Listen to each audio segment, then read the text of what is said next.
I am muted. I don't know, am I? Might be what you.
All right, it's always the technology, isn't it?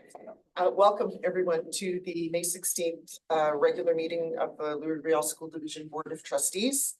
We begin this evening with the land acknowledgement by Trustee Kolachek. The Louis Riel School Division brings together a community of schools on the traditional land of the Anishinaabeg, Inaninaowak, and Dakota. Our division is located on the national homeland of the Red River Métis. We recognize that Manitoba is also the traditional land of the Anishinaabe and Dene. We are dedicated to listening, learning, and moving forward in concert with First Nations communities. We respect the spirit and intent of treaties and treaty making and acknowledge the harms and mistakes of the past and present. We dedicate ourselves to authentic alliances with Indigenous communities in the spirit of reconciliation and cooperation. Thank you. So again, welcome everyone to this hybrid meeting, folks in the room and those that are joining us online. We have at the end of our meeting, 15-minute public question period whereby you are welcome to ask questions of the board and senior team related to items that were on the agenda. If you've got questions that aren't necessarily related to items on the agenda, you can certainly email the division at info@lrsd.net.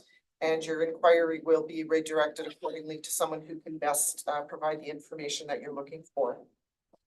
We are recording this meeting just so that you're aware, and it is recorded and shown on YouTube.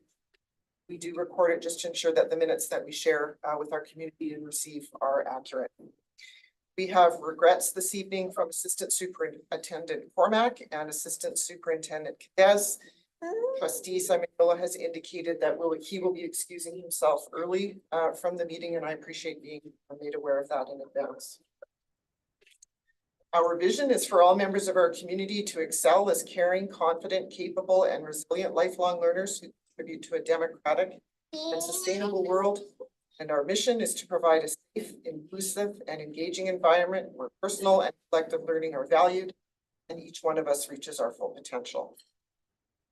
The first item is to approve the agenda for this evening. Just to let you know that the agenda for tonight, April 16, will be modified ever so slightly. We are deferring item 7.1 to our first meeting in May. So if I could have a mover and seconder, please. Trustee Gary, your second, Trustee Conquest. All those in favor? Any opposed? And the motion is carried.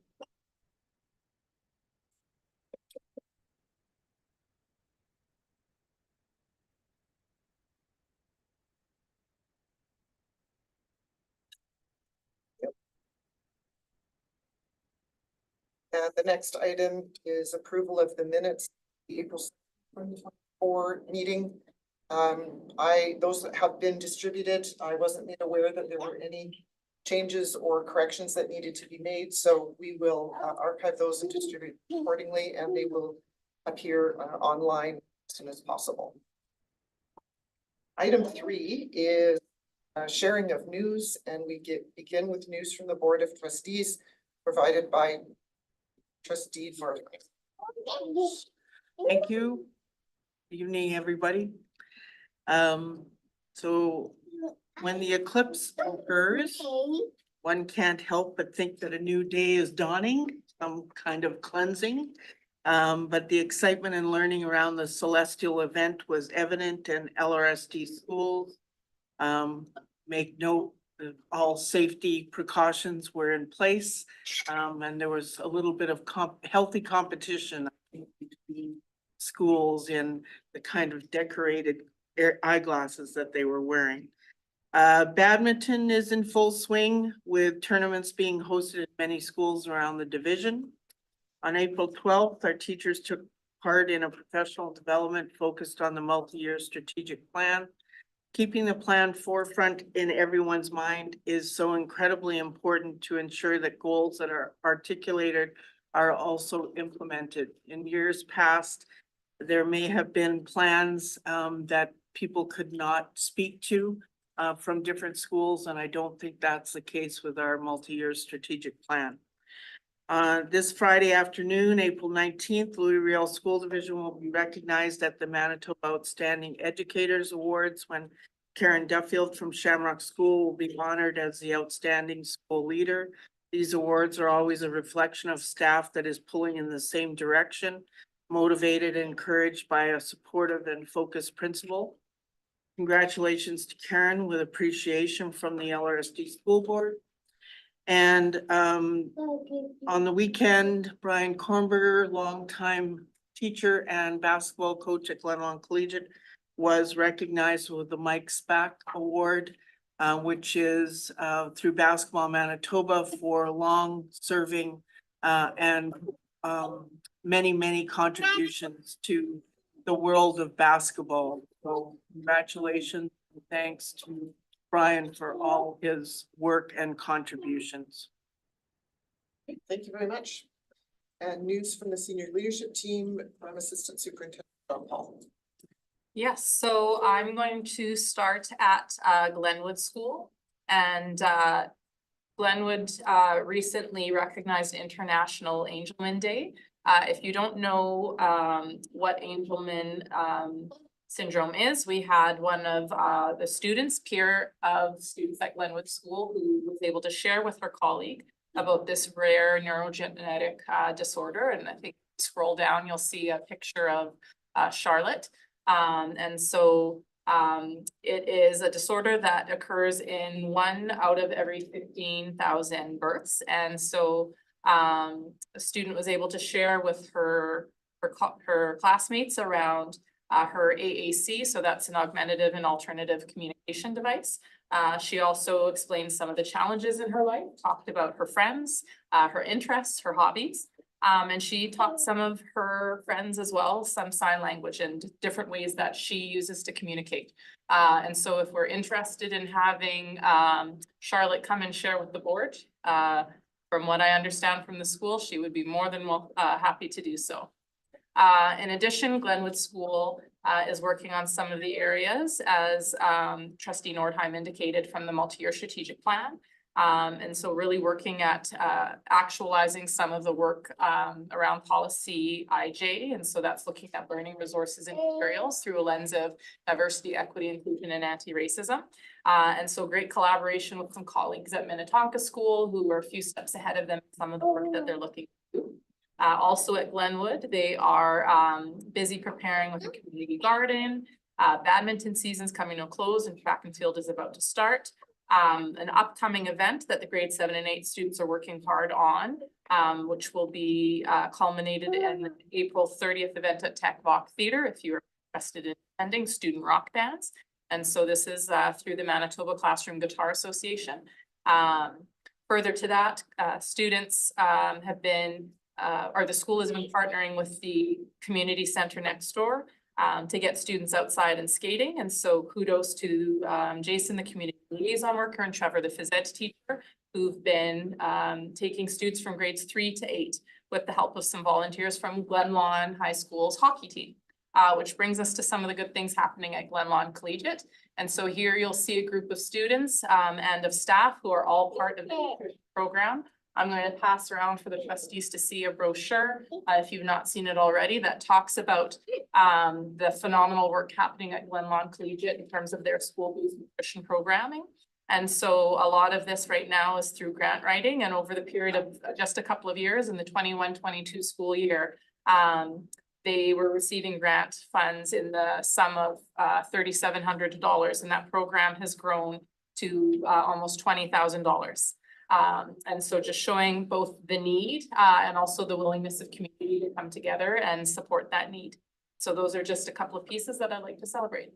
Thank you so much, both of you, for investing some time and bringing some good news. It's always a highlight for the board and the senior team to be able to hear and see some of the great things that are happening in our schools. And of course, kudos to our staff who are being recognized in a variety of ways.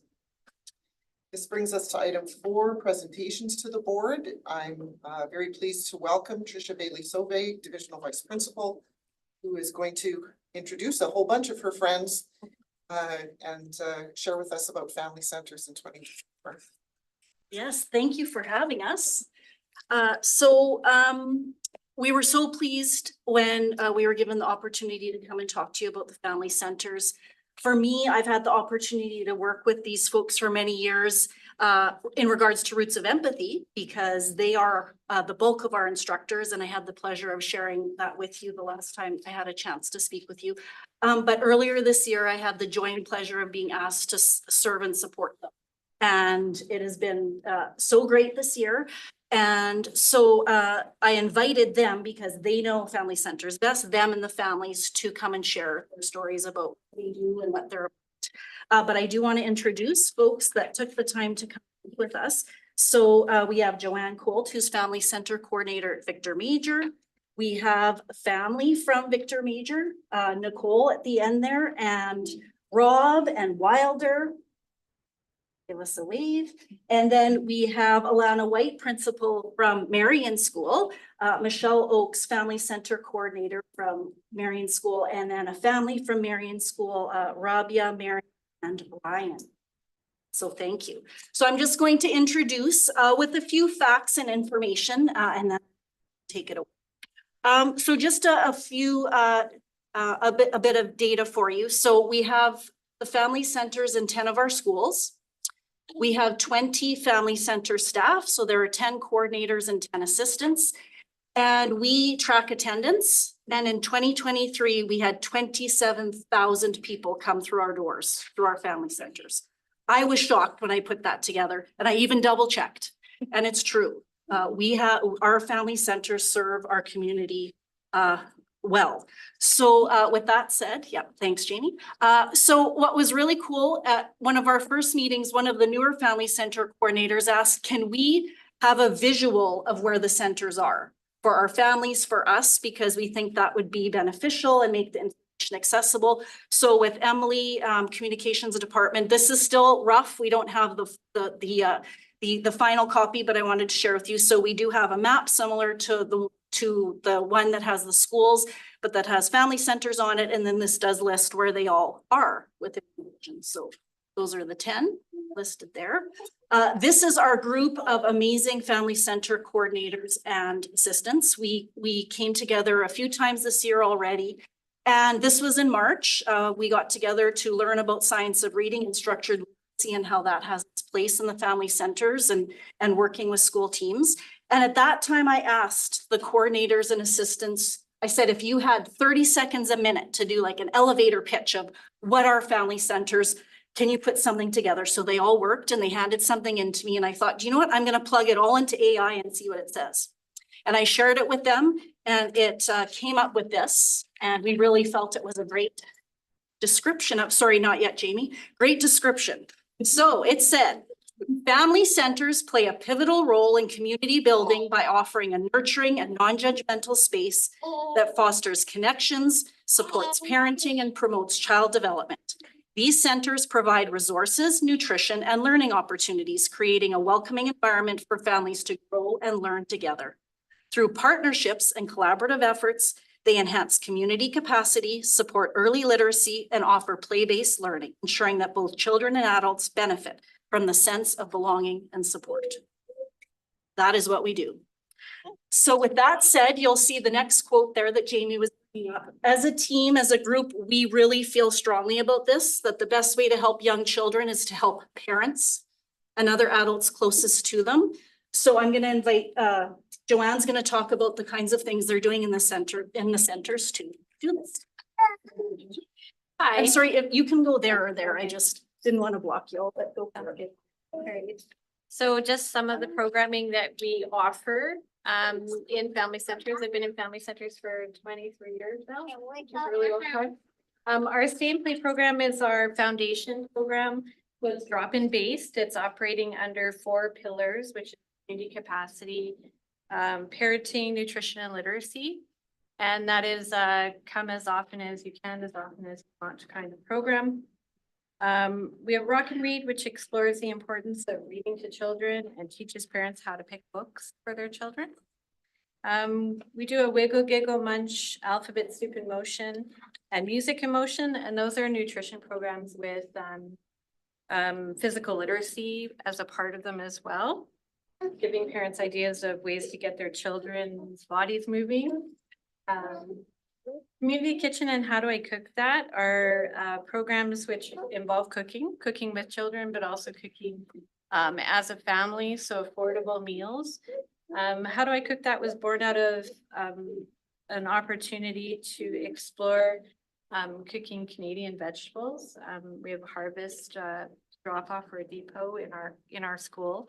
And many of our families weren't taking some of those vegetables home because they just didn't know how to prepare them. Handle with Care is a mental health program for parents, which addresses mental health needs for both parent and child. Positive Discipline is a fantastic parenting program. I love Positive Discipline.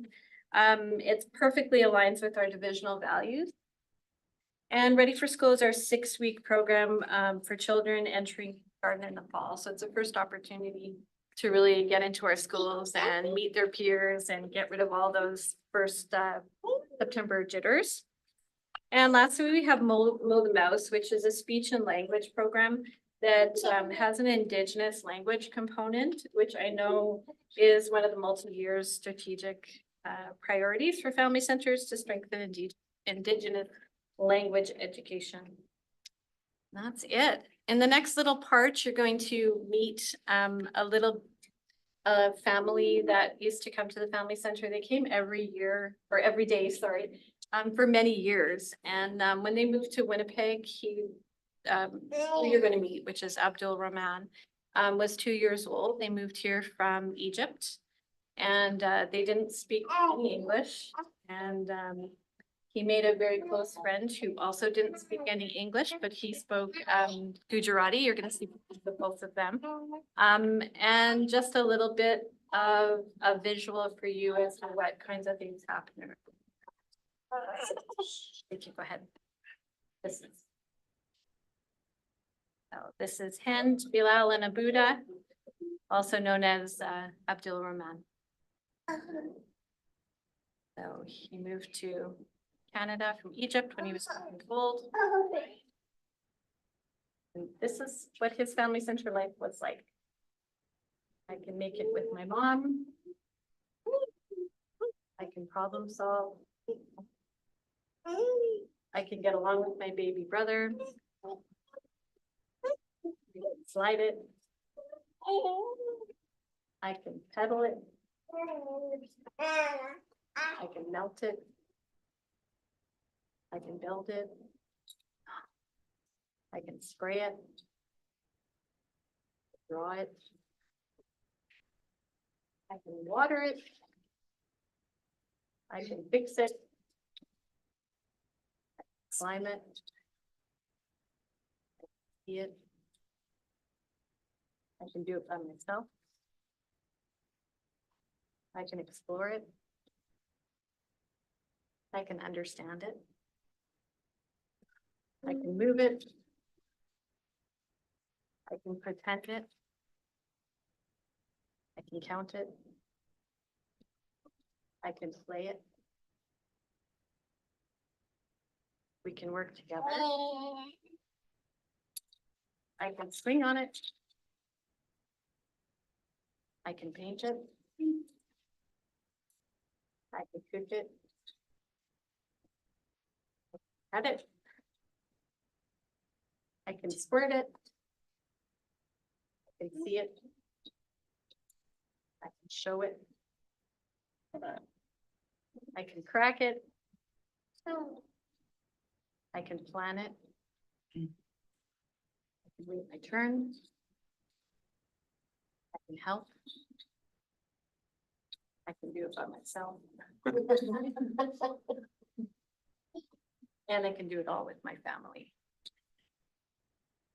So next you're going to hear from Nicole and Rob and Wilder just about the impact family centers had on their current family.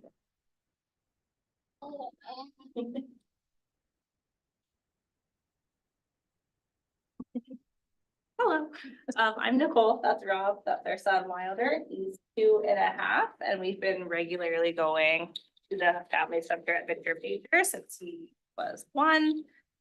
He was born during COVID, and when he was a baby, there was no groups or anything that we could go to. So I was really happy when September rolled around just after his birthday, and Joanna was the first center that emailed me back saying, yes, we are open, come on down. So we did. Yeah, we would go every day when I wasn't working, and then when I went back to work, we would go as much as we can. I still will make my plans for the week based on if the family center is open or not. When we go to the family center, I know that I'm going to somewhere that is a safe space for not only Wilder to learn and grow, but for me to learn and grow as a first-time parent. I don't really have friends that live in the area, so it's really nice to have like a community to go to. And just see all the skills that he's learning every day when we're there, and just watching him grow as like his own little person. Every day we go, he comes home and he's singing the songs at home, and he's learning how to cut with scissors. Like, at home, he doesn't play with scissors, so I don't know where he learned that from. But at the family center, he does the songs at home. When I go, I know that I'm going into a judgment-free zone, so any questions I have to ask, I know it's not a dumb question. I know it's not a silly question. If I need help with something, I know I'm not going to be judged for asking for help. And I know that Joanne and Shara are there to point me in the right direction, to give me any resources that I need. We were actually considering moving out of the area, but one of the main reasons I didn't want to move is because of the family center. It just means a lot to me and Wilder. So yeah, that's our experience. Thank you.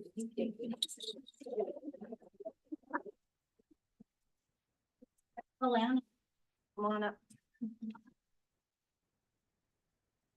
Hello, everyone. My name is Alana White, and I have the honor and the privilege of being the principal at Marion School, and I'm not going to take very much time because what I have to say about the family center does not nearly speak to what the two people who are going to speak after me will. I will speak to how the atmosphere in our main floor is changed every day by the families who come to our family center and the little ones who are screaming with glee, literally, when they are in there and when they come out. Yesterday, I think it was, they did a dance event with the parents. So not only are the children involved with some amazing activities, but some of the parents came out and taught some dancing to the other parents, and the kids were involved. And the smiles and laughter from adults was amazing. And so that's one of the things I think that family centers, I would say, is amazing for, is not just the impact that they have on the children, which we know is obvious, but the impact to the adults as well. Many families come to the family centers who don't have children in daycare. And so we're often looking towards Michelle and Carrie, the ladies who run the programming at Marion School, and asking those questions. And again, in a safe space, with no judgment. And the programming is there to benefit the children, but also the adults. And it's community building. So some of the families eventually become Marion School families, and some go on to go to other schools in our community. École Plancher, École Taché, Pressusan, Archibald. They come from the many different areas, but that's our community. And so our whole community gets to benefit from being with these amazing people day in and day out. Some of our families also are here as newcomers and don't have a lot of support systems outside of that family center. Michelle and Carrie and the rest of the parents are the base of their support systems at the beginning when and so it's a lovely thing to watch. And it's the beginning of our Marion School community. And I can't think of a better way for people to be introduced to Marion School than through that program and the events and participation activities that they have, and just the love and genuine care that the family center provides to the families. We also get to have Michelle runs our empathy in our building. And so she gets to work with some of those kiddos that were in our family center, and then she revisits them when they're in classrooms. And we do have a lot of our kids who, if they came to the family center and were in Marion School till grade 8, and they move on to Nelson McIntyre. I cannot tell you how many people, how many of those students come back to Marion School as grade 9s and 10s, 11s and 12s. Michelle actually runs a little bit of a program with some of those Nelson Mac students currently. And they will always say that some of their most favorite memories of Marion School are in that family center and the things that they did in that family center. And so that's just the most wonderful thing to hear, because that's what they got to start with. And hopefully when they leave us in grade 8, that's what they end with this. Thank you for your time.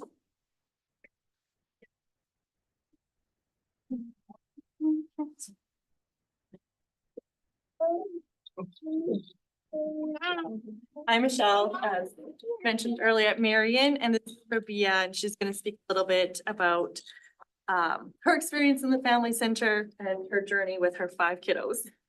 6, sorry. He's gonna start coming in a couple weeks. But yeah, so my name is Rabia. I have 6 children. This is my oldest right here. Her name is Miriam. She's 21, and this is my youngest, Ryan. So Miriam and I started going to the family center when she was about 3 years old. And I can't even begin to put into words what the family center has done for me and my family. When I was going there at first, it was Nancy and Carrie, and just both amazing, wonderful people. It was my safe haven. You know, I went there, it kept me sane. Nancy and Carrie made sure to provide us with programs like how to talk to your children so they will listen, and listen to your children so they will talk. And also, nobody's perfect. And with parents and children as well. They did things like made sure that the parents could have some of their own time. They organized for us like parent crafts that we would do once a month, and parent cooking centers where we would bring a meal to share and learn how to cook together with other parents. Let's see, I'm at Marion School now, and it's just nice walking through the halls. I'm there now as a student teacher. I'm working in the kindergarten room. So whenever I'm walking up and down the halls with my kindergartens, you know, it's nice to just pop in and think that, you know, this used to be my place. When I was a stay-at-home mom for 20 years and had nowhere to go, I was like isolated from friends. It was just a place to go out and meet other moms and meet other children, and, you know, Nancy, Carrie, and then Michelle. We met Michelle, and just constantly letting me know that I'm doing a great job, and zero judgment, and constantly learning from them too, right? Because even having 6 kids later, I don't know everything, and that's what he's saying. So in May, I'm actually very excited I will be taking him for the first time, because he's the only one of my 6 children that has not gone to the family center. So it's going to be really nice when I'm done my practicum at the end of April. I'll have the whole month of May before I start classes, and I'm looking forward to bringing him so that he could experience the same things that my children and I have experienced. So but yeah, I don't know where I would be right now without the family center. I think they are amazing people, amazing resources, provided anything and everything that I needed. Again, like with no judgment. Yeah, and I don't know what else to say. They're amazing. So thank you.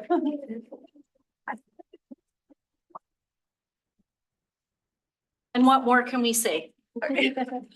So thank you everyone that came to share your story, share your experience with family centers. Thank you for having us. By all means, if there are any questions, we're happy to try to answer them. Trustees, what questions might you have? I'm gonna just say, you've had 6 kids and now you're gonna be a kindergarten teacher. My hat's off to you. And thank you very much for supporting our schools by providing students.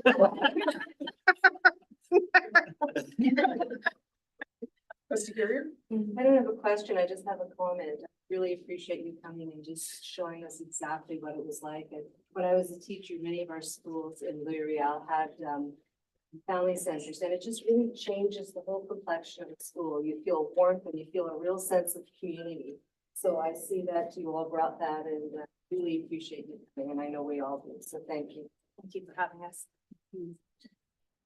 Any other questions? No, I just want to make a comment as well. It's really good to see something like this available in the community. I know even myself, from my experience as a newcomer, we didn't have a place where we can all go in this format. So to see that story that was shared earlier, I think this is having a great impact in our community. And you know, we have a big and growing community, so thanks to the coordinator and everybody that's working on this. I guess my question is, there's a lot of programming there. Is there any programming that somebody has come from the community or can there say, hey, I think I need support in this area. Can you guys create a program? Has anything like that happened? Is it welcome? Can you talk a little bit about that? Yeah, just through conversations that we have on a daily basis with parents, we'll kind of get a gauge for what programs parents want. And that's kind of where we go from there. The How Do I Cook That program was directly that. It was families that were looking at acorn squash and not knowing what it was, or not knowing, you know, it was free and you can take it home, you can feed your family, but if you don't know how to cook it, you know, it's not worthwhile. So, yeah, those are constant conversations. Yeah, it's always basing programming around the needs of the community that are attending. Like even the swing dancing yesterday was because we have a set of parents that are very passionate about it. And it was beautiful to see like that type skill, and they were in their element and everyone was happy, and it was a great experience. And similar to it, we have a meal prep group out of Nobody's Perfect, because one of the stressors of parenting is figuring out what to cook every night, right? So kind of, yeah, basing programming off of what the parents are saying that they're needing. Tricia, thank you very much for bringing your guests this evening. We talk a lot about family centers, and of course, they are a big part of the conversation around budget time, and this just reaffirms how smart the board is supporting them within budget. But also, it's a really important and good opportunity for us to hear from the folks that are using them and benefiting, and the words you used, like safe and welcoming and non-judgmental, those are very strong, powerful, impactful words. So thank you to Wilder's family and Ryan's family for joining us tonight, and for all the rest of you. We appreciate that you've taken the time, and we look forward maybe to seeing you and doing some, what was it? What kind of dancing was it that you were doing? Swing dancing. Some swing dancing. Okay, all right. Next Monday, it's happening again. Good to know.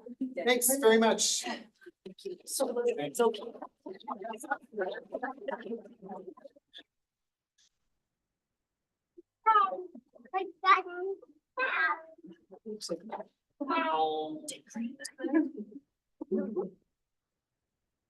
All right, the next item on the agenda is committee reports. That's a hard act to follow, Trustee Mignola, but as chair of the committee, I will turn it to you for your report. No, that was indeed awesome and tough to get. I agree, Sandy. Yeah, so I want to come to the board just to bring out your end report for Reelevate Committee. I want to highlight that we are a six-member committee, and we're always looking for more members, as there's a lot of important work that this committee is doing. So I want to highlight Bev, Alessiak, Frankie, Tamara, Bev, and Chris Sigerson, and myself. I want to focus more on the funding and some of the activities that we have planned. So as of January 29th, we had a balance of $220,000 or $630.11. In terms of this year, there's been 3 different kind of fundraising. One, we're grateful for the United Way campaign, where the teachers and staff have donated, so appreciate their continued support for this committee's needs through donations. That's $12,345.52. And also the Rural Association of School Administrators with $360 this year. And we also had proceeds from the Winnipeg Foundation for fundraising that took place in the fall of $8,491. You know, we have a few ideas that we're working on for more fundraising in the future.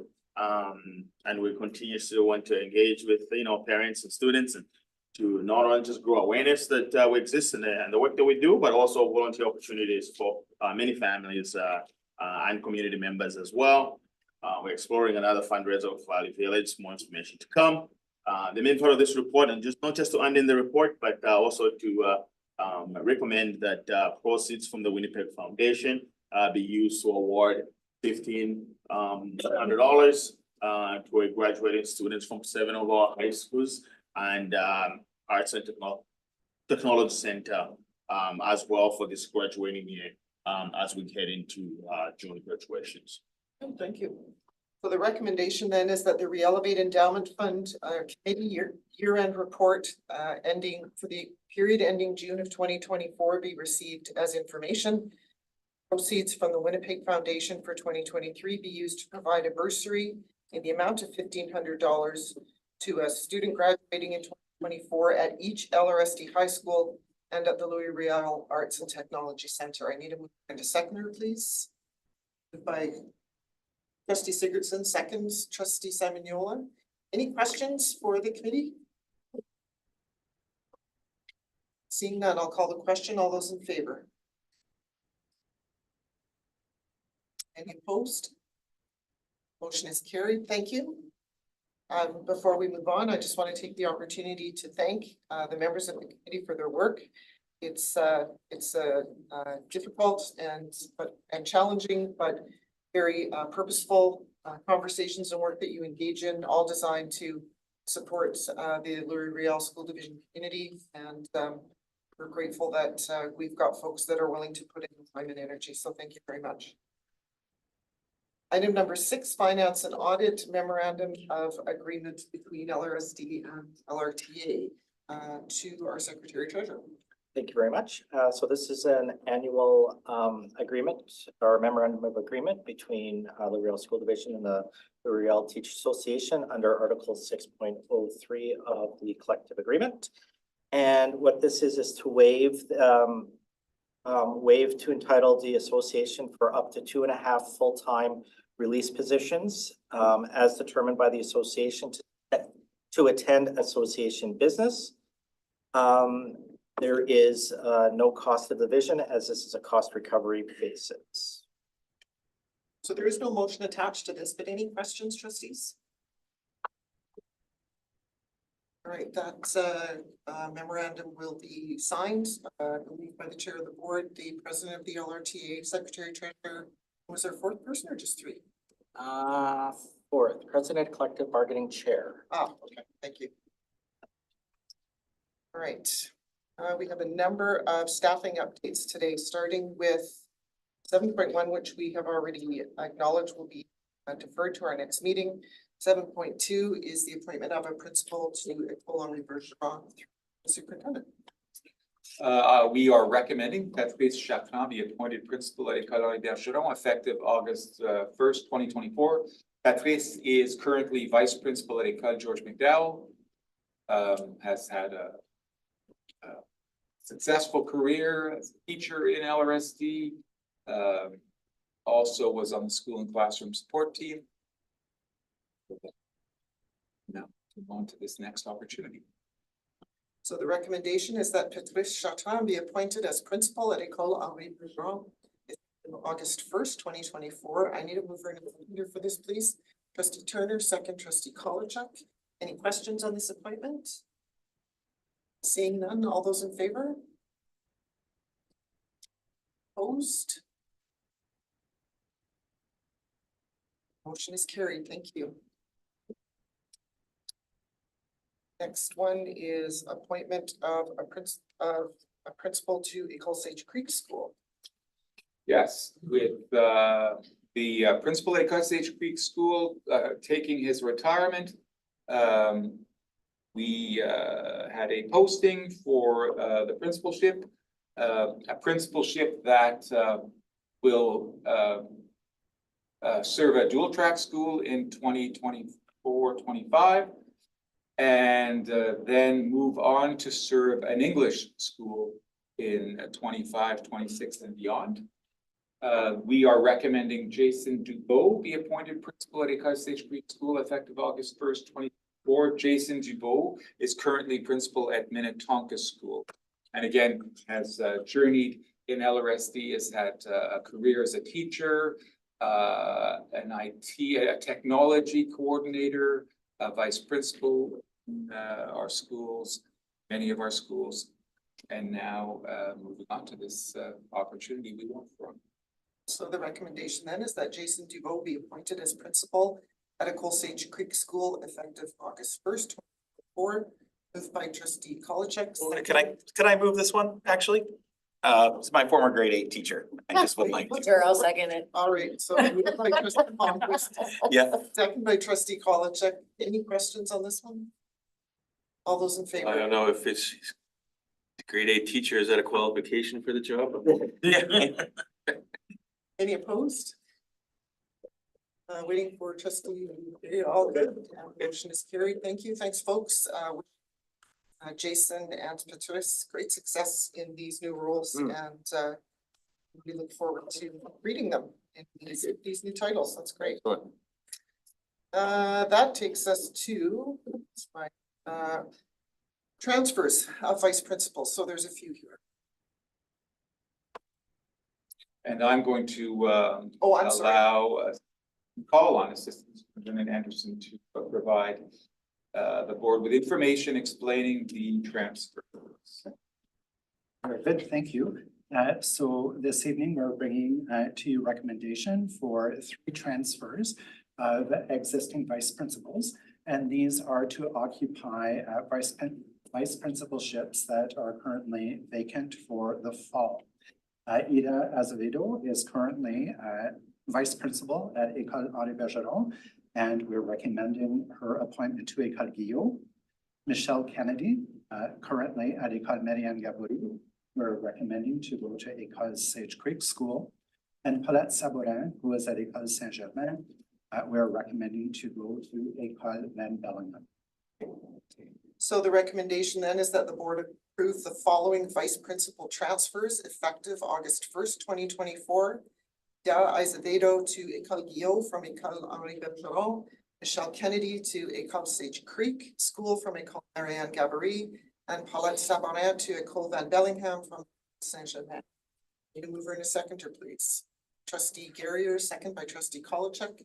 Any questions on any of these transfers? Seeing none, all those in favor? Any opposed? And the motion is carried. Thank you very much. And finally, we have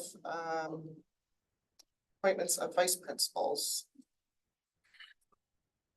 Good. Again, to superintendent, assistant superintendent, sorry. Thank you. So this evening, we are bringing for your consideration 3 recommendations of vice principals. These are 2 current teachers in our school division and 1 teacher from another school division who have applied to general posting for French immersion vice principalships and have demonstrated their professionalism and ability to carry out this job. So we are bringing forward to you the names of Melanie Bisson, Joy Perot, and Carleen Fontaine in the first motion. In the second motion, Damien Lemoine, who is currently a teacher at Collège Jean Sauvé, and Shannon Baxter for École George McDowell, who is currently a teacher at Collège Béliveau. And you will see the rest under 80 that I referred to at the beginning. Thank you. So trustees will note a slightly different process here. These are not transfers, they're appointments. They're appointments due to vacancies. So some of these motions reference the motion that we had previously passed that created these vacancies. And I just want to look to our secretary treasurer. Are we voting on, am I to read these and we're voting on all of them at once? Right. Okay. They're all separate. You need to ensure that you have both on each individual Oh. motion. All right. So the first recommendation is that the board appoint Damien Lemoy as vice principal to Colleen Bellevaux effective August 1st, 2024, moved by trustee Turner, second by trustee Samagnola. Any questions on this one? All those in favor? There won't be a voting screen come up though, will there? No, all those in favor. Okay, so I need to see hands, please. And that motion is carried. Thank you.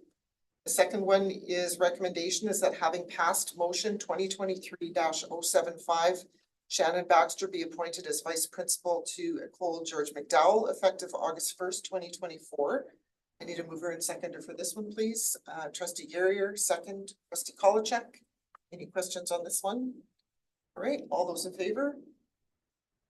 And that motion is carried. Thank you. And then finally, a recommendation that having passed motion 2023-077, the following be appointed as vice principals effective August 1st, 2024. Eleni Bisson to Ecole Henri Bergeron, Joy Perrault to Ecole Marianne Cabaret, and Carly Fontaine to Ecole Saint-Germain. Need a mover and seconder for this one, please. Trustee Sigurdsson, second. Trustee Kolacek, and all those in favor. That one will come up. That one will come up, okay. Thank you. And the motion is carried. Thanks very much. All right, and of course, congratulations to those folks on these opportunities to take on administrative roles in our schools. And again, we wish them all great success in the roles and look forward to engaging with them in the vice principalships in the fall. Item number 8, chair information to the board. 2 items tonight. The first one is that as part of opportunities that we have to engage in professional development, both the vice chair, Chris Sigurdsson, and myself attended the National School Boards Association conference in New Orleans earlier this month. And as required, we will bring short reports, and I will turn to Chris to do that first. Yes, thank you. It's always a pleasure to meet with our colleagues from across North America and exchange views and learn from each other and learn from the sessions. It was a tremendous session. The National School Board Association annual meetings are quite large. There's people from all across the United States and Canada. So it was quite a large event. I'll speak briefly about a couple of things. There's a lot to talk about. We went to a lot of sessions. First of all, were the 2 of the keynote speeches, which to me were very inspiring and very impressive. The first one, the opening keynote speech, was from Ruby Bridges, who you may know is there's a Disney movie. And the famous, I should have got put up here, but there's a famous Norman Rockwell picture of her as a little girl being led into the school in New Orleans with large people and things being thrown at her and that sort of thing. He was the first student to integrate schools in the South at age 6 in 1960. And now it's funny because you think of something like that, someone's a historical figure, she's in the Norman Rockwell painting, but she's only 70 years old. She's alive and she's vibrant. You think that these events, integrating schools, was something would have happened so long ago, but it's within living memory of a lot of people, and it's quite impressive to see her on stage. And she was very inspiring. She lived a normal life working for travel agency and other jobs up until her story became known. No one knew that she was the person in the picture. And then there was a book written about her and in the movie, and then after that she became an activist and toured the country speaking and visiting schools and talking about education. And one thing that she said was that we may not live to see the change, but we have to stay in the fight. So inspiration that you have to just keep working at it, keep working. Oh, there it is. So thank you very much. That's the famous Norman Rockwell painting with Ruby Bridges.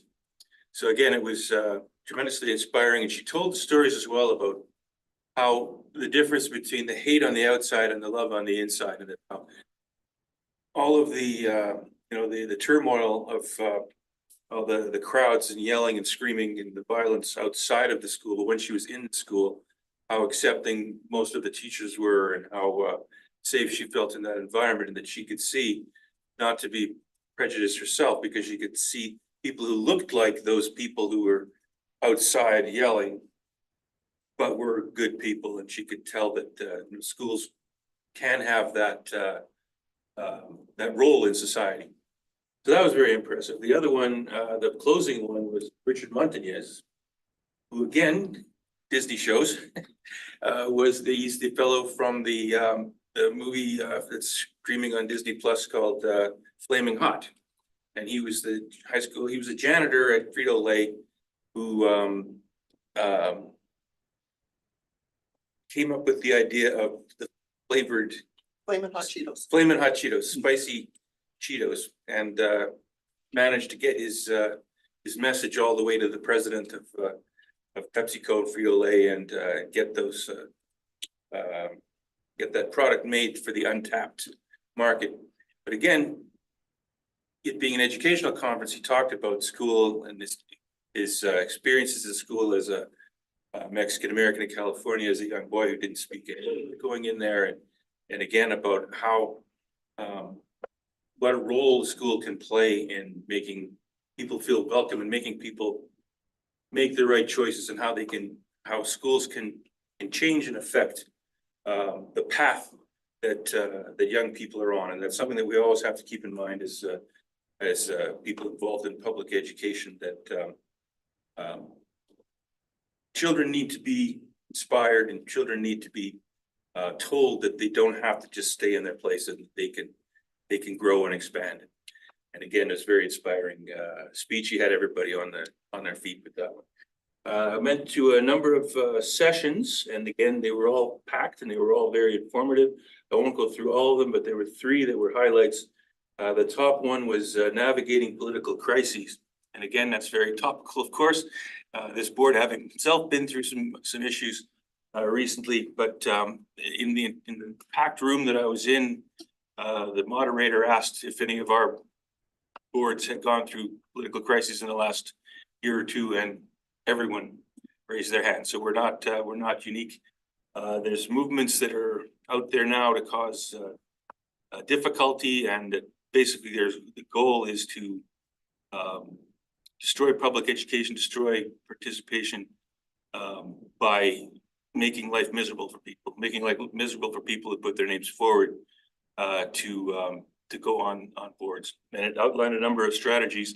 And I was quite fascinated sitting there hearing the strategies and thinking, we did a lot of those things, but we didn't do them purposely. We just did them because we were stumbling our way through the process, but we did a lot of the right things. And I think we have to thank our chair for a lot of that. But mostly it's about keeping cool, keeping level, not responding in kind, and following the rules. Having rules, having policies, following them to the letter, so that if there's any difficulties from the outside, we can always point to the fact that we're doing it. So that was very inspiring. Also, something about student voice. We always talk about student voice and listening to student voice. But I went to a session about making sure that the student voice that we're hearing is the authentic student voice. There's a number of strategies that I'll bring back to the board and that we can talk about ensuring that. I know we have a number of things that we do very successfully, but they're aimed mostly at high school students. And I think there are strategies all the way down to the grade 1s, even kindergarten kids, so we can find out what they're thinking and we can incorporate that into our policies. And the final one that really struck me was about being anti-racist. We talk about this a lot. It's not good enough just to not be racist. We have to be anti-racist, and we have to be constantly challenging our assumptions and our attitudes, things that we think are acceptable that may not be. It's always good to learn. It's always good to think. It's always good to take another gander at our practices and the things that we do to make sure that we're not just perpetuating unknowingly old stereotypes and old bad practices. It's always good to keep on our toes and keep up with all of these things. So all in all, that's just 3 of them. I went to more than that, but I found these gatherings and discussions extremely inspiring, giving me a new sense to come back to the board and come back and do my work and to assist us all in doing the fine work that we do. Thank you for the opportunity. Thank you. I guess what I would add is, one of the other keynotes was Dr. Timothy Shriver, who's started Special Olympics in the United States, and the rest, as they say, is history. He is on a mission to with a dignity initiative, and I had brought some pamphlets and of course forgot them at home, but I will bring them back. But a really interesting conversation about treating, how we treat people, especially people who have diametrically opposed viewpoints to those maybe that we hold. And at the end of the day, if we can sit down and find some common ground, the ability to have conversations that could otherwise be quite divisive becomes a lot easier. Something quite remarkable happened, which was that time in the history of this convention, the president of the Canadian the Canadian School Boards Association was given some time at the microphone, just quite on a whim from one day to the next. And Alan Campbell, who all of you know, took the opportunity to just talk about some of the challenges that we're navigating, strategic priorities of CSBA. And I left with, and a lot of us talked about, even though the delegates across north and south of the border and hundreds of kilometers apart were in one place, we all left knowing that a lot of what is happening in Canada and a lot of what is happening in the US is the same. Lots of conversations around anti-racist initiatives, around poverty, around food programs, around supporting marginalized communities, not as much anti-trans, anti-LGBTQ conversation as I might have hoped for. But again, those are all big picture pieces that are related. And we all are there for all the right reasons as trustees, which is to ensure student success and make the sometimes difficult decisions and have the difficult conversations that will lead to that. So it was a busy few days. It was intense. There were some really hard things to listen to when school districts were sharing stories of things that they had navigated successfully or otherwise.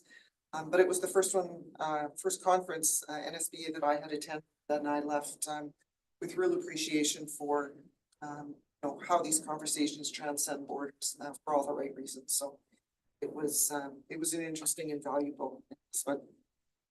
The only other thing I wanted to remind folks of is that the Canadian School Boards Association Congress and National Trustee Gathering on Indigenous Education is coming up. We've all received information. If you are interested in registering, just consult the process for doing so. And again, the program, as always, will roll out to be an opportunity for networking and engagement, for professional learning, and then of course the interaction with other trustees from across Canada that allows us just to exchange stories of success and challenges that we're navigating all corners of our country. So that is what I bring you by way of chair's information to the board tonight. Item 9 is information from our senior leadership team coming to the board, and we are starting with capital projects. I will have Secretary Treasurer Rudnicki share about École Sage Creek School, École Sage Creek Bonavistas. École Sage Creek Bonavistas, not gonna be a school, it's gonna be an école. Very much. So we have new drone pictures as of April 4th. So the total scope of the project is deemed to be 31% complete as of Friday, with construction portion being 19% complete. We're still on track for completion in fall of 2025. Some notable progress is that the foundation is now 82% complete, with excavation, pile caps, grade beams, exterior and interior weeping tunnels all finished.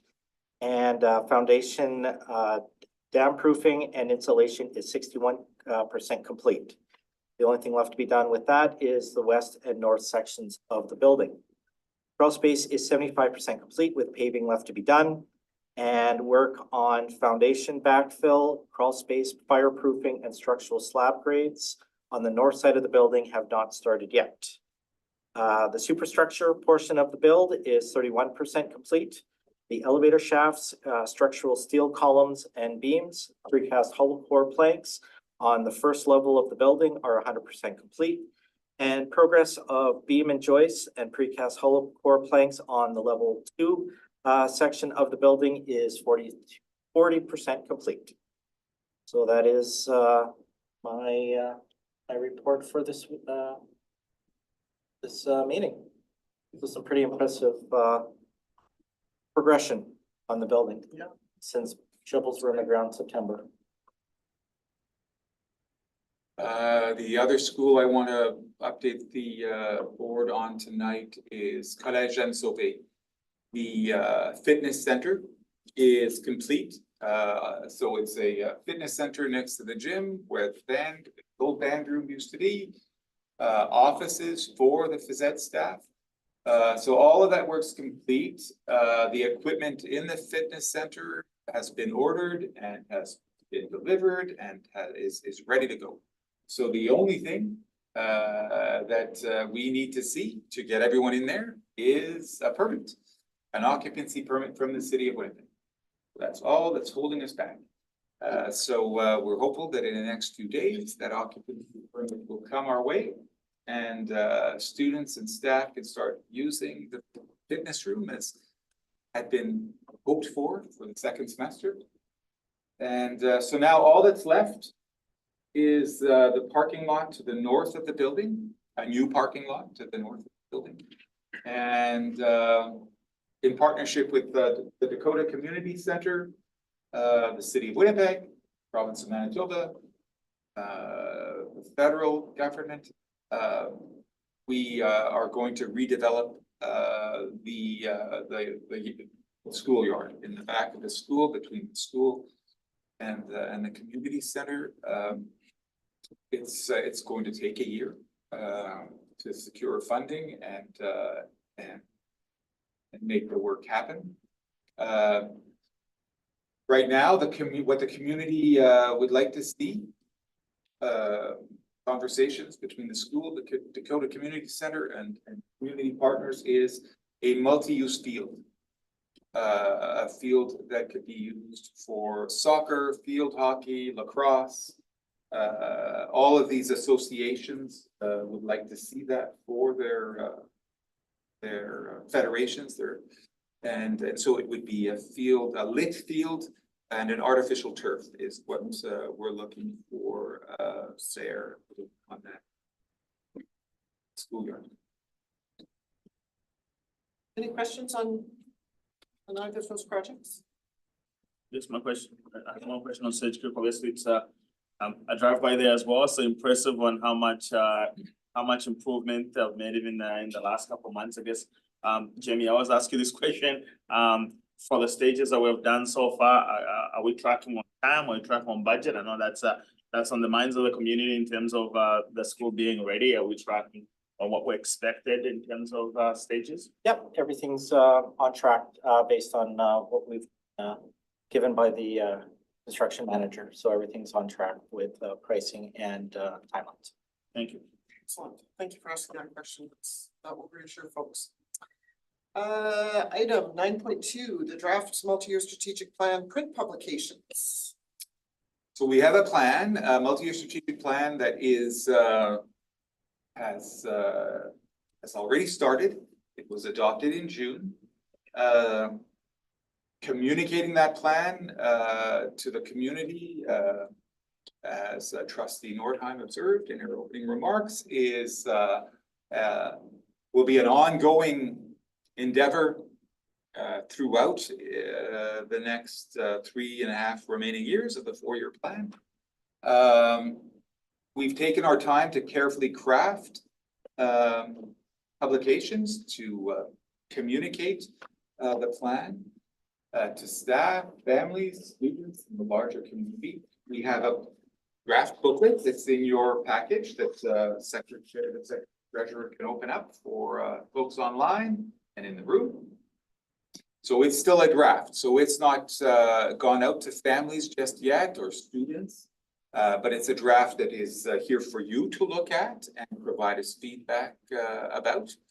And we have asked for all staff to provide feedback. So on Friday of last week, we had, and now some schools decided to provide the feedback as a whole staff or smaller teams or individuals. So we've had 1,228 survey responses.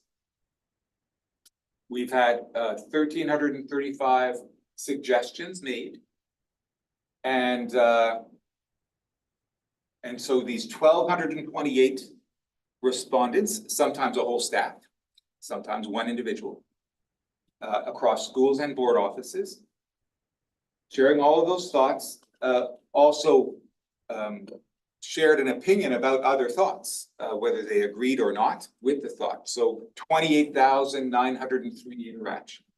So in terms of participation rate, it was significant, very strong engagement, and a great deal of very valuable thoughts about the plan in general, and what it's going to take to achieve all of these goals we've set for ourselves, and then some very thoughtful comments about how we can improve on the draft booklet,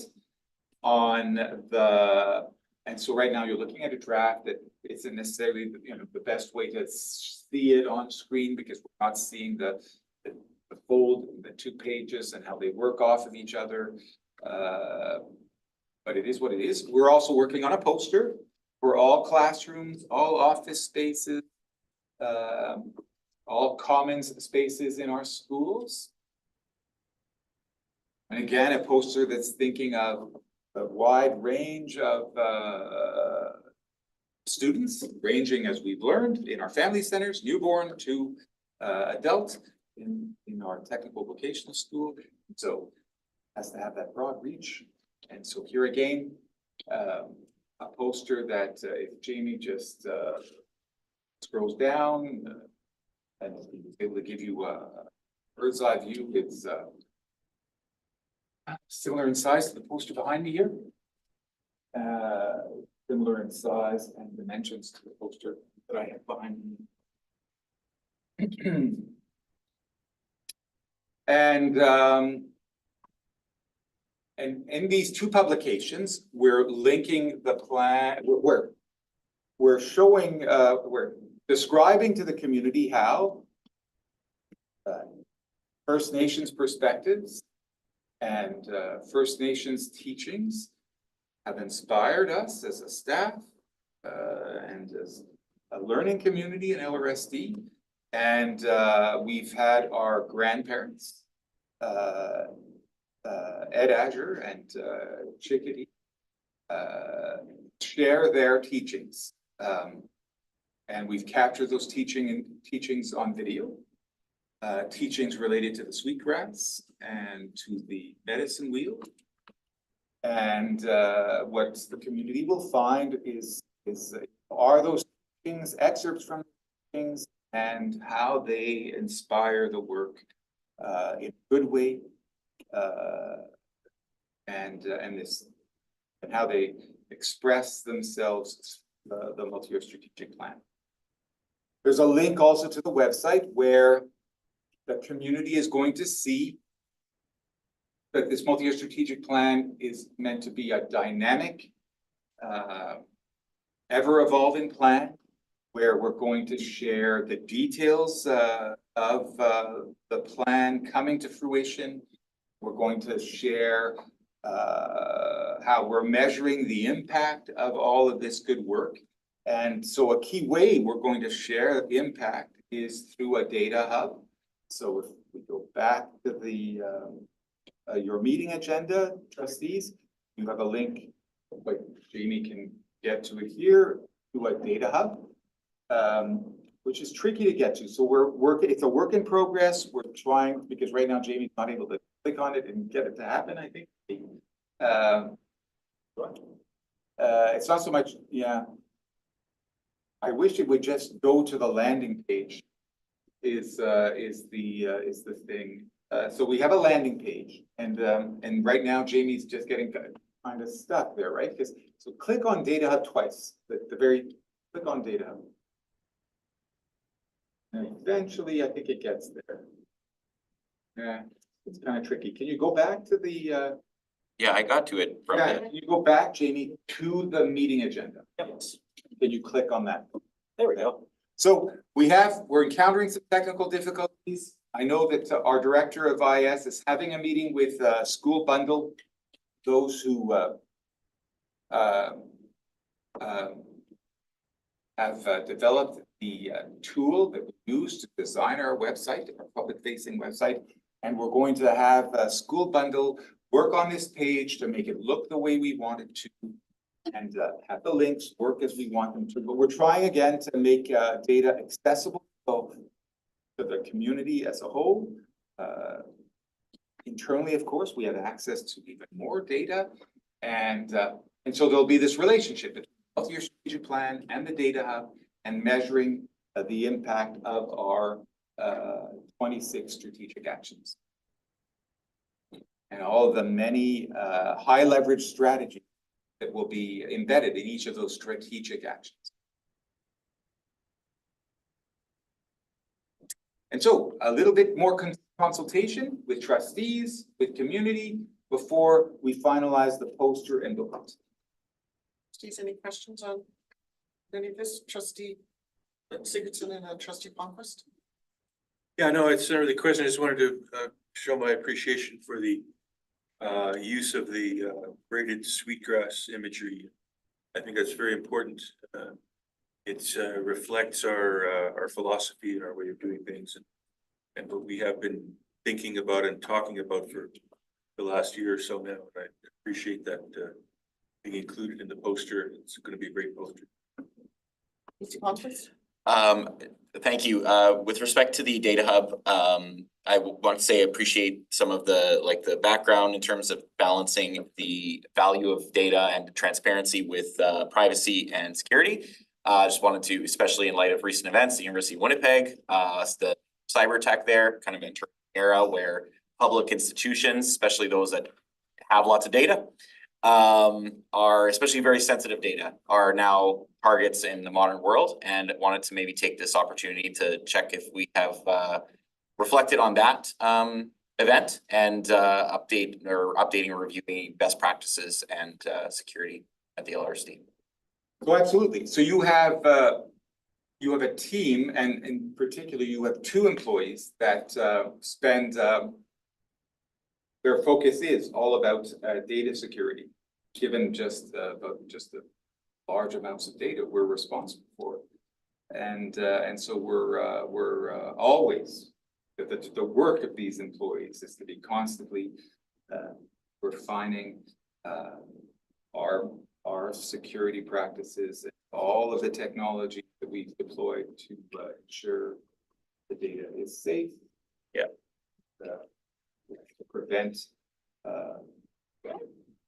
catastrophe like the one at the University of Winnipeg. Sort of quick follow-up to that. I don't know a lot of the particular details of how that happened, aside from one particular media report where a sort of whistleblower was saying that it may have being caused by unsecured terminals on campus, something of that nature. And so, and I totally agree and appreciate that there's some great people at the LRSD office who are conscientious of this. I think maybe sort of, I guess what I wanted to ask is if we could take that opportunity to invite the broader community, parents, teachers, everyone who engages with the division, to remind them that they also have a role in data security, because you can have a very secure system at the center, but weak points can begin on the periphery as well. And so those of us who log into LRSD computers, who log into, whether it be staff or even families, all of those are potential points of vulnerability. And maybe there'd be an opportunity to invite the whole community to think about data security with respect to our division and our schools. Yeah, so what I'll add to reassure the trustees is, as an organization, we siloed silo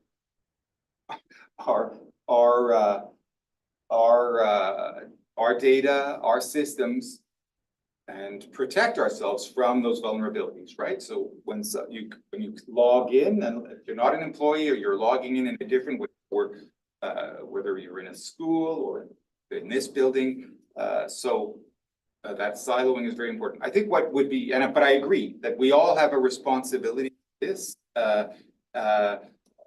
Not so much that we're depending on everyone else being responsible to protect our systems.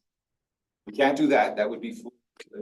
But I agree that we all have a responsibility to protect ourselves and think of others that might not be protecting themselves, like an institution the size of LRSD has a responsibility to do. But to reassure trustees, what we might have, if trustees are open to this, is we could have these employees that I'm talking about come and talk to you as a board, like we had the family centers come and talk to you about all of this work that we do to keep our technology safe and our data safe. Thank you. Any other questions on this item? All right, item 9.3, full day kindergarten. So an update about full day kindergarten. I want to just remind us about the initiative and the scope of the initiative. So in March, you adopted initiatives through budget, and what this initiative, this project means is that next year, full day kindergarten, we've budgeted for full day kindergarten to available in all 30 schools and 59 classrooms that we project for next year. And that will mean that we will need a total teaching staff of 30.997 FTE. And so an important part of the initiative right now is staffing. And we've had a general posting go out for kindergarten teachers, both English and French immersion. We've had a tremendous amount of interest, more applicants than there are jobs. Many more applicants than there are jobs. And now we're going to, in the days ahead, have a collective interviewing process involving principals and vice principals from our schools, select candidates. The candidates we need above and beyond the teachers that are presently in our schools that are going to want to teach full day as kindergarten teachers. We're also budgeting for 20.94 educational assistant FTE. And so, as part of our staffing efforts related to educational assistance, that will also be integrated in the processes, the hiring processes through the spring. And we've allocated an amount for furnishings and resources and an amount for the need to adjust spaces in schools. And so that's the total amount required, but we already have 9 schools, almost a third of the schools. 10 would be make it a perfect third of schools where we already have full day kindergarten. And so that larger number included those 9 schools that are already offering full day kindergarten. And so it's an actual additional 22.067 teaching FTE that we're actually staffing for in 21 additional schools, 40 additional classrooms. So what I'm reporting is that all of that work is moving as expected. We have heard back from, so we have confirmed, as of today, as of Monday, 846 students registered for kindergarten. That might be higher today. The last I checked it, Monday, it was 846. That's 72% of students we're projecting for kindergarten. We're projecting 1,167 students in kindergarten next year. And so depending on the school, the enrollment as of today relative to the projected enrollment, it can be right now in some schools as small as 32%. And in other schools, we've reached the 100%. Or we're close to reaching the 100%. So it varies across schools. And we're busily working at getting the word out to our family centers, through communication, to families in the schools where we want to see a larger participation rate. Of those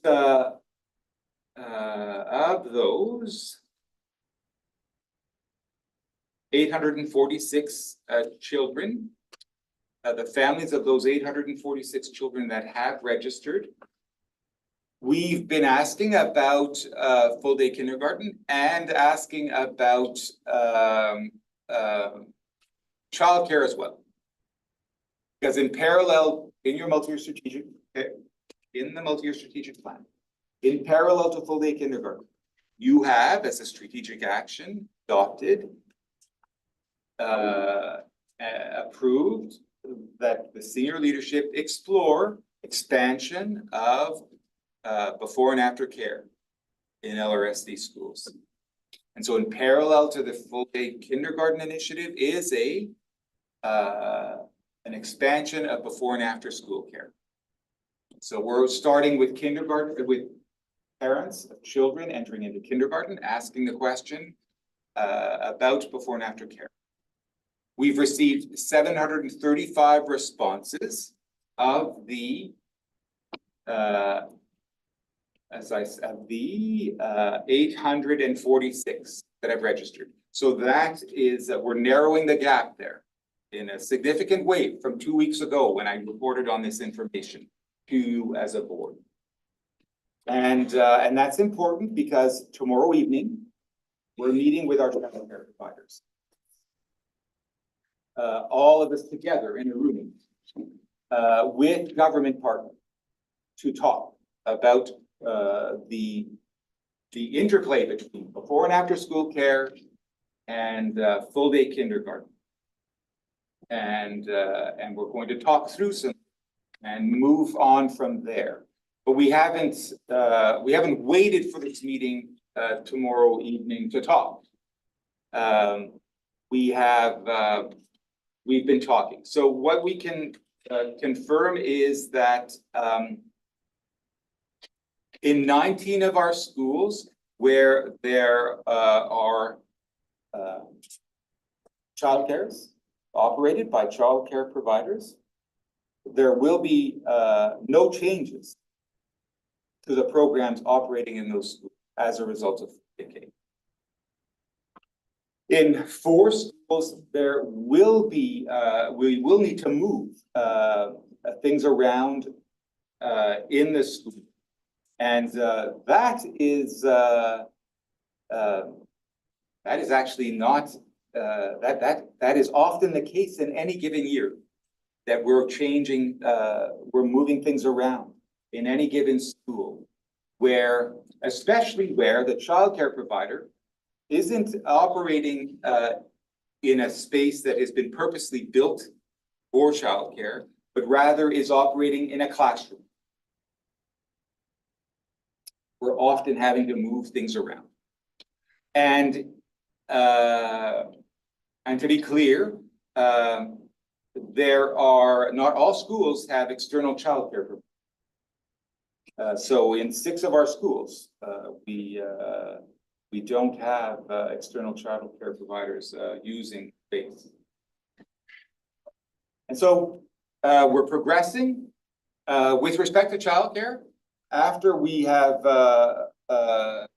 made some headway with respect to full day kindergarten and its implementation this spring, we're going to expand the question out to parents about before and after care needs grades 1 to 6 to learn about those needs that aren't that are being met and that aren't being met, so that we can have a fulsome understanding of before and after school care needs in the community, so that we can start to build a better service to parents in LRSD as it relates to before and after school care. And so we do have 3 schools where we have concerns about capacity beyond and we have these concerns independent from the full day kindergarten initiative, and we're working with those 3 schools to find solutions as well. Trustees, any questions on this item? All right, thank you very much. We continue to appreciate being kept up to date on conversations and work that's being done, and this will be a pretty regular meeting conversation for the next little while. Item 9.4 is the leadership team meeting that took place last week. Last week? No, last week. Today's one, Tuesday, sorry. Last Wednesday. And our mornings are focused on an opportunity for principals and vice principals to work on their project-based leadership learning. So inspired by good educational practice, pedagogical practice in classrooms for students, a play-based, project-based approach to learning, not at all times, when it makes sense. We also do have to teach concepts and skills in a more traditional manner. That's not going away ever. And so sometimes when people hear me talk about project-based and play-based learning, they think I'm suggesting that everything can be done through a project, everything can be done through, and that's not what I'm saying. But I am saying that a project-based, a play-based approach to learning also has its important place in a classroom. And so what we do with our principals and vice principals is apply those same guiding approaches to their learning. And so what we've done is freed up the mornings where principals, vice principals all of them come together. And they have an opportunity to work with myself, others on the team, clinicians, a psychologist, a social worker, on their learning. And their learning has to be project-based. What we mean by project-based is their learning has to be in support of their building teacher capacity, staff capacity. And it has to be something concrete and that is a project that is tangible. So we do that once a month in the morning, and it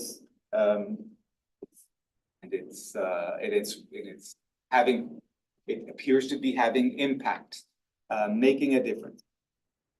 And it may sound obvious and simple, and this should be the way we do things in all systems, but it isn't. It's new in LRSD, and I don't know that any other district right now is approaching those monthly meetings with principals and vice principals in the way we are. In the afternoon, we talk about it's more direct learning. We talk about all the many competing priorities we have. And the afternoon was spent talking about staffing in a big way, and I'll let Michelle touch on what we did in the afternoon. Yeah, so we continued our conversation about bias in the recruitment and selection process. And so this is part of fulfilling the commitment in our employment practices policy that was just enacted. And so a big piece of that is providing professional learning opportunities for those folks who are in hiring positions. So that conversation, again, we revisited some of the things that we started in February, and then a lot of hands-on time to apply learning. That looked like reviewing some of the general applications and some really rich conversation around tables. We started with the short video that talked about culture add, culture fit, and what do we mean when we say diverse? And so then it was, again, good conversation, but then apply that directly to screening of candidates, which is something that we do. And so while those notions are fresh in the brain, how do they apply to our practice in leadership positions?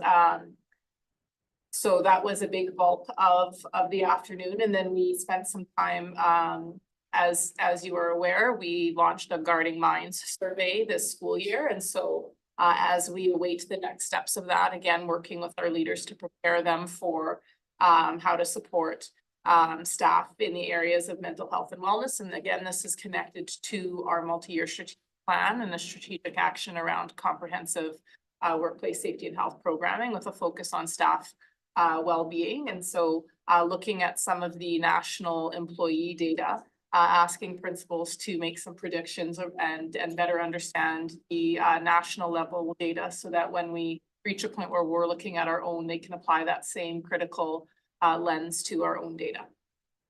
Thank you. Trustees, any questions on this day? It's being shared with us. Great, seeing none, thank you for giving us a glimpse into the conversations that are going on. And we move to monthly updates on our communications platforms for March. Of course, communications is a lot more than just electronic communication, social media, email campaigns. But it often starts here. So we leverage social media platforms despite our reservations about where some of them are going. Our concerns about everyone's well-being and mental health as it relates to social media. On X, we've lost a few followers month over month. Our top tweet was the by-election, school trustee by-election. On Facebook, we gained a few followers. The top post was, I guess we call them posts for X now as well. They're not tweets anymore. A post about early childhood education and hiring kindergarten teachers. On LinkedIn, again, hiring was a top post. On Instagram, hiring kindergarten teachers, a top post. On the website, budget was the top viewed page. On YouTube, you continue to be all the talk. Our MailChimp campaign to Guardian had 18 campaigns go out with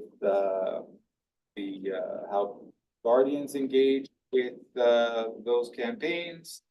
We had 3 leadership campaigns go out, 3 staff campaigns go out with again how folks engage with those campaigns. Trustees, any questions on this? All right, that takes us to policy. We have one item here, and through the superintendent to Assistant Superintendent Anderson. Thank you.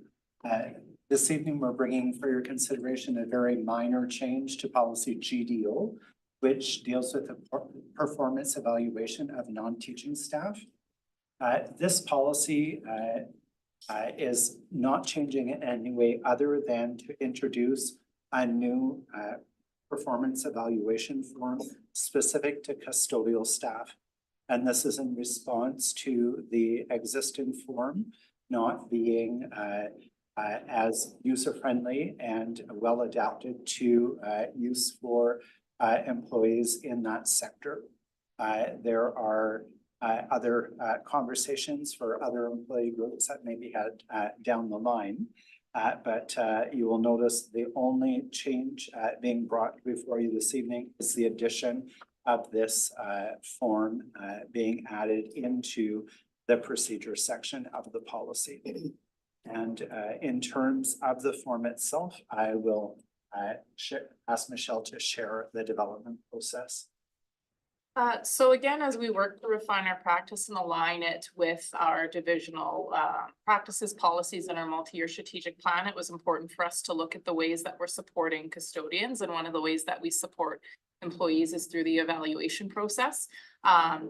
Based on the way it was currently structured, with those evaluations falling to the responsibility of the facilities department, we were missing the on-site supervisor in many cases, which would be the school principal. And so knowing that we've got facilities who is the direct supervisor, but not present in all of the schools to do that day-to-day supervision of custodians, it was important for us to adjust that practice to better support that employee group. And so in consultation with both QP Local 4642, which is the union to which our custodial and maintenance employees belong, as well as members of LRASA, and so that's our Louis Administrators Association, knowing that they are individuals, again, who are in a supervision role. And so new form has been developed along those lines. Facilities was involved, particularly the manager of custodial services, Noreen Thompson, to support with the development of this new process and new evaluation, again, intended to help support our custodians along the way in their work. Thank you. So the recommendation then is that policy GDO, performance evaluation on teaching staff, by the policy committee be amended. We're in a seconder, please. Trustee Gary, or second Trustee Turner. Questions on this particular item? Seeing none, I'll Trustee Nordheim. So I'm just wondering, with this new form, is there during an admin meeting an opportunity to kind of share expectations and so that it's more clear, like as a new principal, we've just appointed new principals going in, this may be not something that they are familiar with. Is there some kind of plan to work through that? Yes. Okay. Yeah, I think with all of the new changes, it's part of the ongoing learning, that happens. And again, the examples that we just gave of the most recent leadership team meeting in the afternoon, looking at that as being a bit of a professional development focus. Thank you. Any other questions? All right, we have a mover and seconder. All in favor? Opposed? Sorry, I'm timed out. You raised your hand when I said all opposed. Are you opposed or are you? I am not opposed. Okay, just checking. Thank you. The motion is carried. Thank you.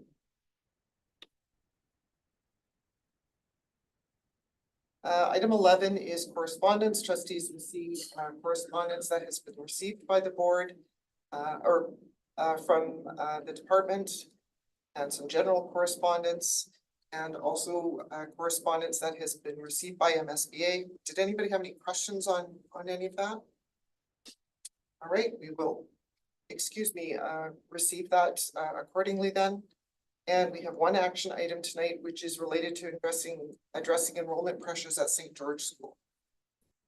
So to remind trustees about this motion, the conversations we've been having for some time relative to these motions and the dialogue that's occurred in community relative to this motion, I'm just going to remind us about why we're bringing forward this recommendation.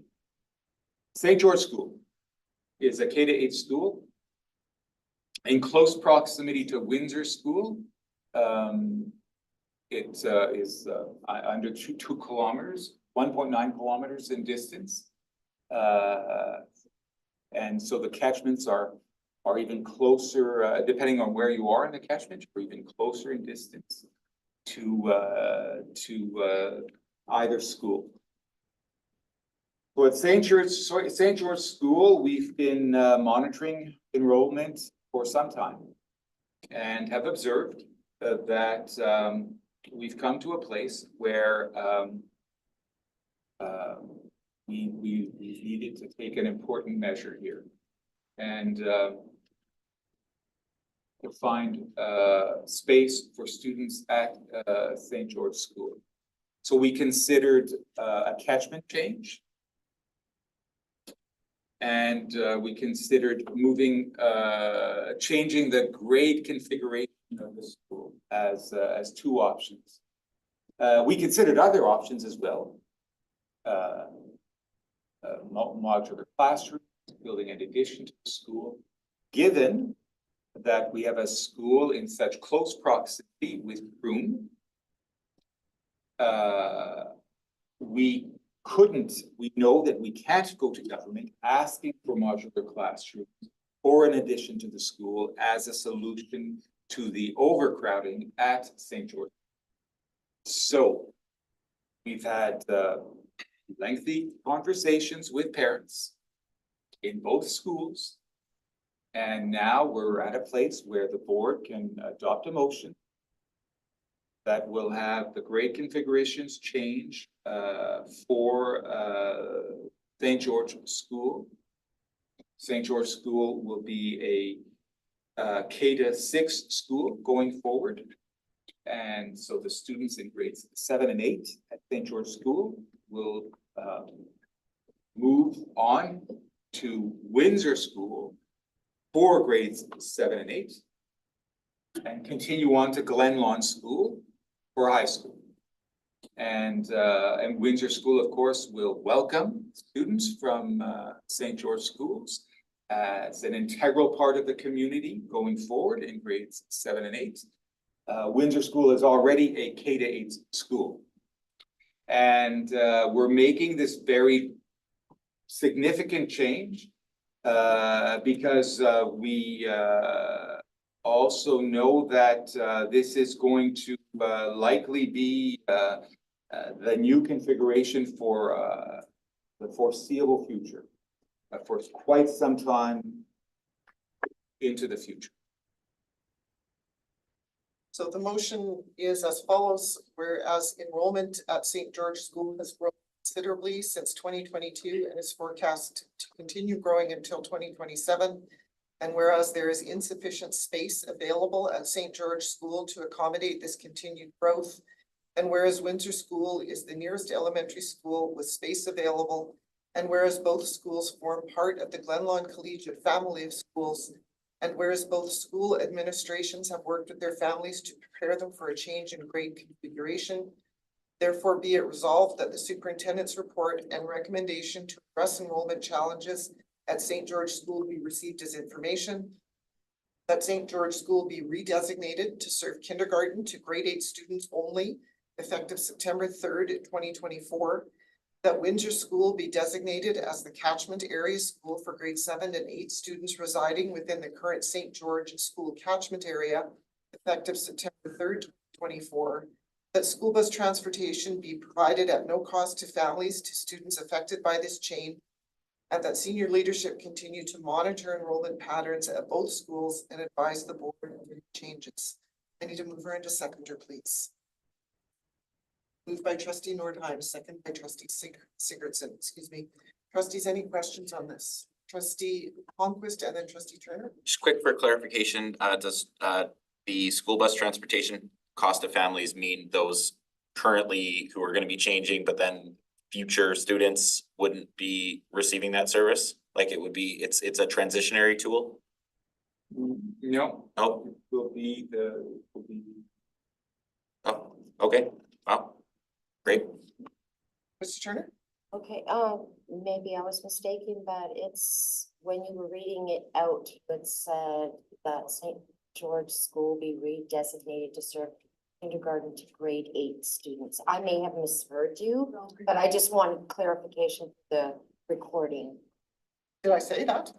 Did I? I'm sorry. Any other questions? I know we knew this before, but I can't remember, what are the number of students we're talking about per year? Approximately 92 students. 92 students. for this coming school year, 44 in one grade. Good, thank you. Any other questions? Seeing none, all those in favor? Any opposed? Motion is carried. Thank you, and thanks for pointing out my error. Last thing we need to do is confuse anybody who joins us later on or is listening online today, so I appreciate that. This takes us to public question period. So an opportunity for folks who are in the room and online to ask questions of any items on the agenda. We start as we normally do with folks in the room. If you have questions, do you want to introduce yourself and pose your question? Hi, my name is Trisha Reed. I'm a parent of students at Island Lakes School and I chair the faculty at the school there. Oh, welcome. Thank you. And I want to thank the senior leadership team for coming out to the meeting last night too to continue conversations about what our school is facing. My question tonight, I believe, is related to the agenda, and if it's not related enough, just please let me know who I can direct the question to. So full day kindergarten is in the plans and in the works. As Superintendent Michalek brought up tonight, we are one of the schools facing capacity issues to quite a great degree. It's our belief that our school has a capacity limit of 600 based on the city of Winnipeg. We're currently at enrollment of 708 with projection to be 780 for next year. We have a lot of parents that are concerned about the health and safety of the children. And we're wondering if the board or any trustees can speak to how that's going to be dealt with in the future and how we can assure the parents that the children and the students there are safe. Do you want to talk about one or? Well, as a senior leadership team, we talked last night and we had a chance again today, and we, as a senior leadership team, believe that with, for now, with modular classrooms being added to the school, and taking into account the concerns expressed by parents about routines in the school, about safety concerns related to spaces in classrooms, routine in classrooms, the gymnasium, just how one manages a large number of students.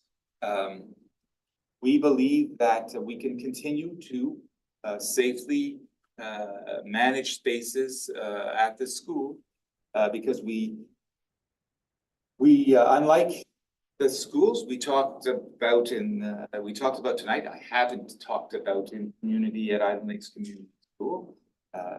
It just wouldn't have felt right to talk about other schools because we are still uncertain about the enrollment patterns and how they will change as a result of a new school opening its doors in 2025 in Sage Creek.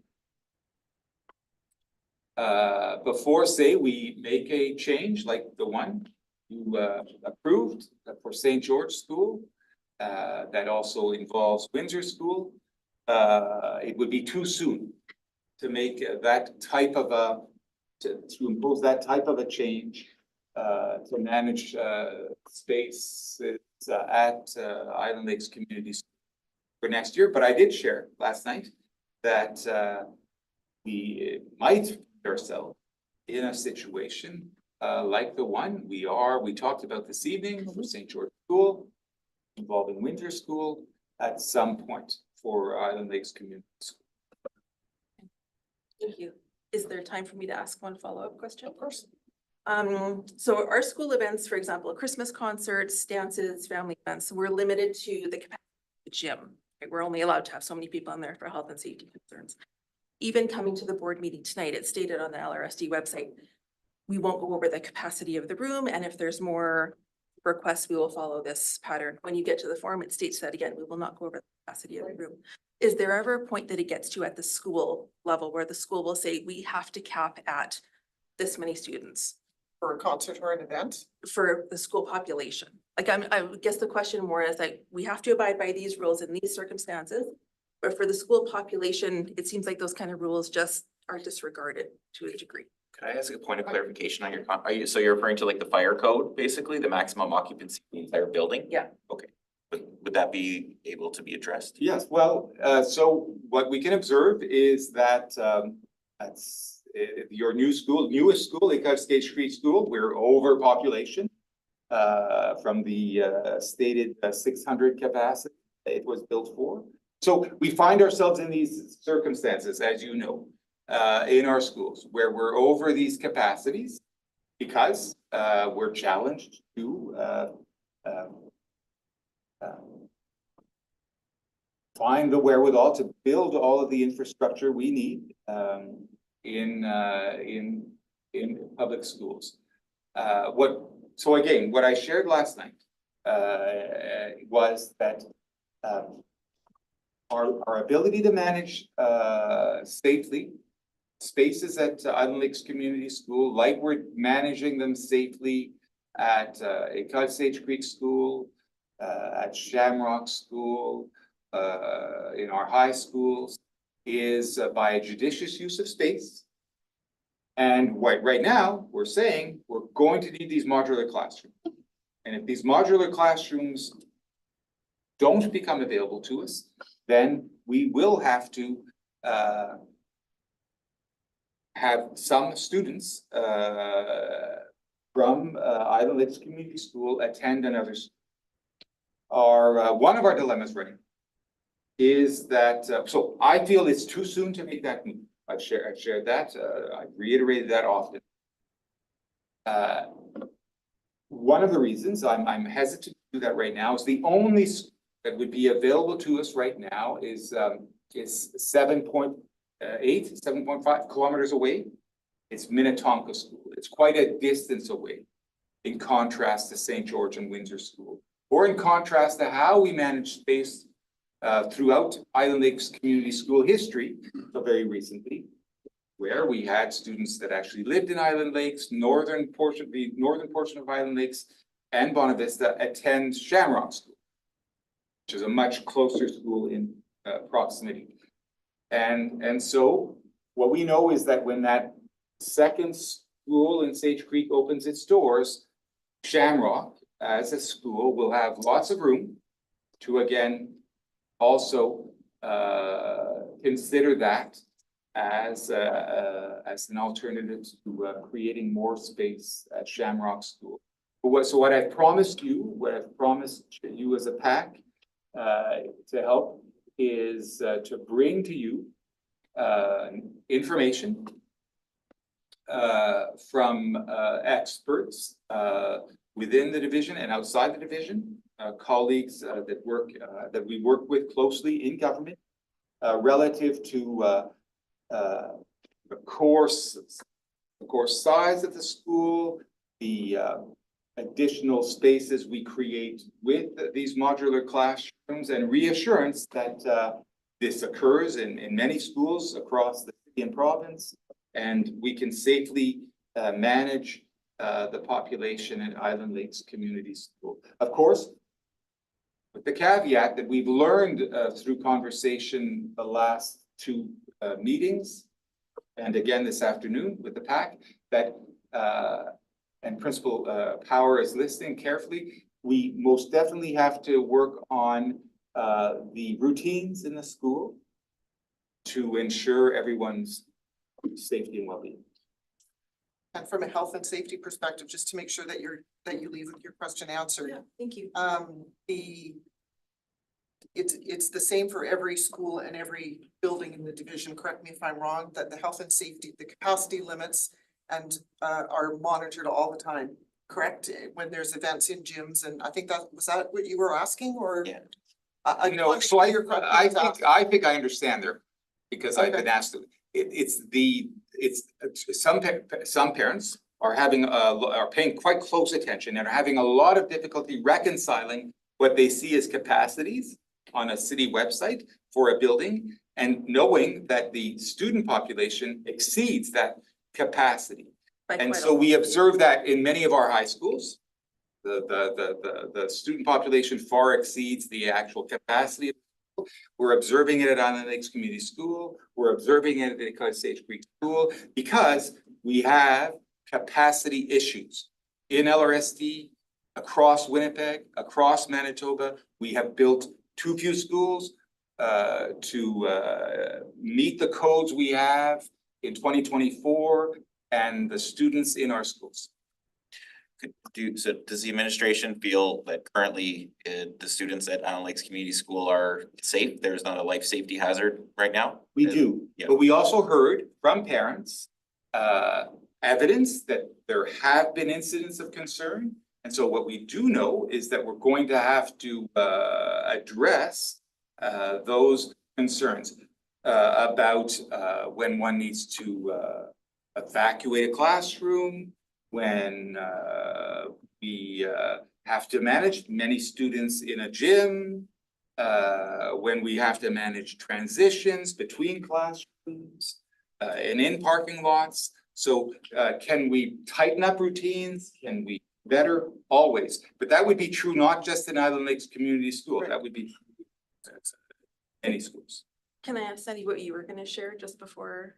I was just gonna make sure that the question you asked, and because I interpreted it ever so slightly differently, but in the end, I think you got the answer that you were looking for, so, and that is what's important.